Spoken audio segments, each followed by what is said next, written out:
दिवसाची सुरुवात यशूबरोबर. मागे एकदा एक छोटासा लहान व्हिडिओ मी बघितला होता यूट्यूबवर.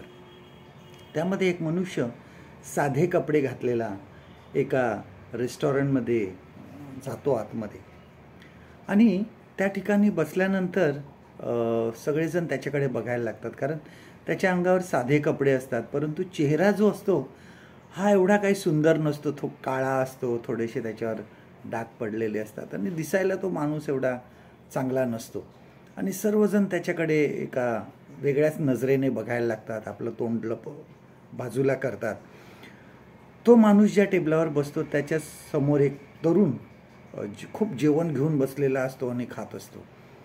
आणि थोड्या वेळाने तो तरुण तसंच उठतो, हात धुतो, पैसे देतो आणि निघून जातो. आणि बरंच त्यांनी जे जेवण असतं ते वेस्ट केलेलं असतं, आणि त्या ठिकाणी ते टेबलावर तसंच त्या ताटांमध्ये ठेवलेलं असतं, किंवा जे बाऊल आहे त्याच्यामध्ये ठेवलेलं असतं. वेटर आल्यानंतर हा माणूस त्याला विचारतो, आपला चहा घेतल्यानंतर, की हे आता तुम्ही काय करणार आहे, हे जे उरलेलं जेवण आहे ते. तो वेटर सांगतो, हे खूप चांगलं जेवण आहे, ते वाट्यांमध्येच आहे, परंतु हे आम्ही फेकून देणार, कारण हे आम्ही परत घेत नाही. तो मनुष्य त्याला विचारतो की तुम्ही हे मला फेकूनच देणार आहे, तर तुम्ही हे मला पार्सल करून द्याल का? आणि तो वेटर सांगतो, हो, मी तुम्हाला पार्सल करून देईन. आणि मग आजूबाजूचे लोक त्याच्याकडे अजून तुच्छतेने बघायला लागतात. परंतु हा मनुष्य शांत बसलेला असतो. तो पार्सल आल्यानंतर उठतो आणि ते घेऊन बाहेर जातो. त्यापैकी एका तरुणाला त्याचं खूप आश्चर्य वाटतं की ह्यांनी का घेतलं तसं. त्याला, त्या तरुणाला उत्सुकता वाटते, आणि तो त्या मनुष्याच्या मागे जातो. मागे गेल्यानंतर एका वळणावर तो थांबतो आणि बघतो, तर हा माणूस, त्या एक कुत्री असते आणि तिचे थोडे मोठे झालेले पिल्लं असतात, ते एका ठिकाणी बसून असतात, आणि तो ते सगळं उरलेलं जेवण काढतो, त्यांना देतो, आणि परत वळतो, आणि त्याची बाजूला एक मोठी गाडी असते, मोठी कार असते.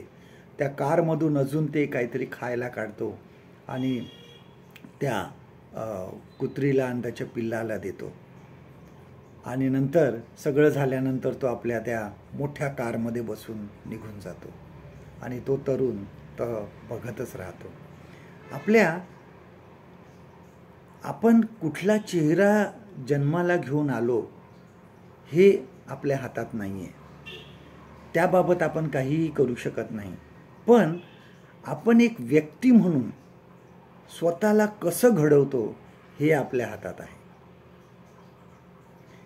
एक प्रेमळ हृदयासारखी दुसरी गोष्ट कुठलीही सुंदर ह्या जगामध्ये नाही. आजचं देवाचं वचन आपल्यासाठी हे आहे, गलती करास पत्र याचा 6वा अध्याय 9वे वचन, गलेशियन्स चॅप्टर 6 and verse 9. चांगले करण्याचा आपण कंटाळा करू नये, कारण आपण न खचलो तर यथाकाळी आपल्या पदरी पीक पडेल. परमेश्वर करो आजचा दिवस तुमचा आशीर्वादित करो.